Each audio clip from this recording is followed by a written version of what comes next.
When it comes to serial killers, the ones like Ted Bundy and Jeffrey Dahmer have gained in popularity.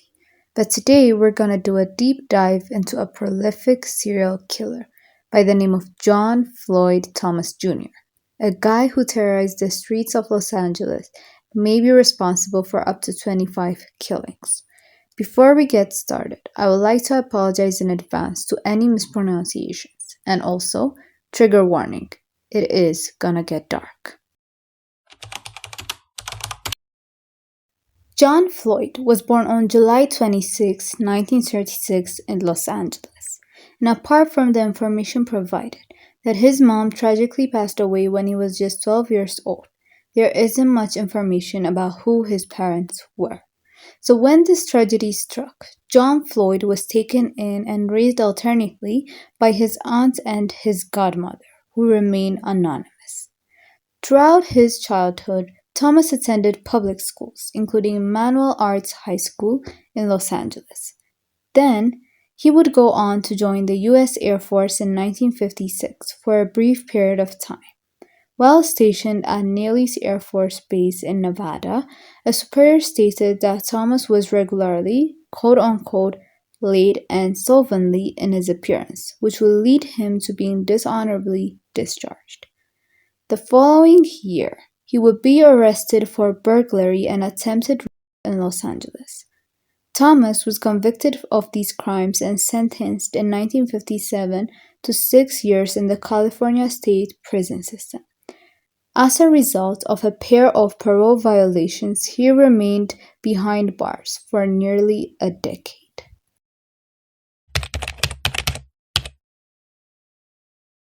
The first wave of murder came in the mid-1970s, when John Floyd would find his first victim by the name of Ethel Sokoloff, a respected 68-year-old retired school administrator. On November 25, 1972, her lifeless body would be found in her mid-Wilshire home, where she was partially unclothed and cruelly hidden in her vehicle's trunk. But the horrors didn't stop there. 3 years later, on September 20, 1975, Thomas would go on to break into the house of a 79-year-old lady named Cora Perry, where authorities would discover her kitchen window left wide open, and the missing screen leading to a beaten, strangled, and lifeless body of Cora Perry. Thomas didn't stop there. He would go on to strangle Elizabeth McCowan, who's 67 years old, on February 14, 1976. And what makes this even sadder was the fact that her body was found 2 days later, discarded in her own car trunk. On April 1976, Thomas's crime would extend to the town of Inglewood, California, where Mabel Hudson would be faced with the same gruesome fate. And just a couple of months later in June, the echoes of horror reverberated once again, as Miriam McKinley, age 65, suffered a similarly twisted fate. And then came the chilling night of October 29, 1976, where Evelyn Bunner was found slumped behind the wheel of her car. Her dress was unzipped, and the upper part of her leg was covered in bruises. However, this gruesome act would temporarily cease when on 1978 an eyewitness would jot down Thomas Floyd's car license number after a woman in Pasadena, which would lead to his imprisonment up until 1983, where his second wave of unspeakable acts would begin once again. In search for a new beginning, Thomas would move to Chino, a city located in San Bernardino County, California. In the summer of 1986, Adriana Askew would become the last known victim of John Floyd Thomas Jr. The 56-year-old woman had been mercilessly strangled, meeting the same fate as her mother, Isabel Askew, just 3 years later in the very same apartment.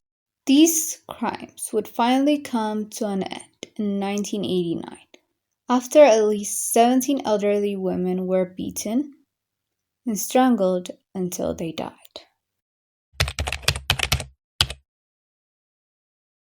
The case soon became a cold case and faded from public consciousness until the year 2009, where John Floyd Thomas Jr. came to light. On November 2001, the Cold Case Homicide Unit was launched by the Los Angeles Police Department.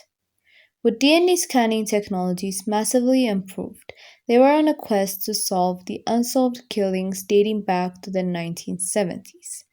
The team will go on to extract male DNA profiles from the crime scenes of Ethel Sokoloff and Elizabeth McCowan, where a groundbreaking DNA match was revealed between these two cases in 2004. However, amidst the excitement, they hit a roadblock because the suspect remained unidentified in the state database. It would take another 4 years and a search for a different serial killer that will lead to the capture of John Floyd Thomas Jr. In 2008, it would take the actions of the Grim Sleeper, another notorious serial killer who was active in the mid 1980s, for the capture of John Floyd Thomas Jr. The LAPD officers, determined to bring justice to the many victims of the Grim Sleeper, was set on to collect DNA from the 92 registered LA whose DNA had not yet been recorded. This would lead to them tracking down Thomas and pressuring him, to which he will finally consent to being tested. He will present himself at LAPD's Southwest Community Station, where a sample of his DNA was collected from the inside of his cheek. On March 2009, the Department of Justice Forensic Lab would notify detectives of a correlation between Thomas's DNA and a number of unsolved murders. To the detectives' surprise, Thomas was not the Grim Sleeper. Instead, he was the infamous. Following his arrest on March 31, 2009, Thomas would eventually confess to his wicked actions.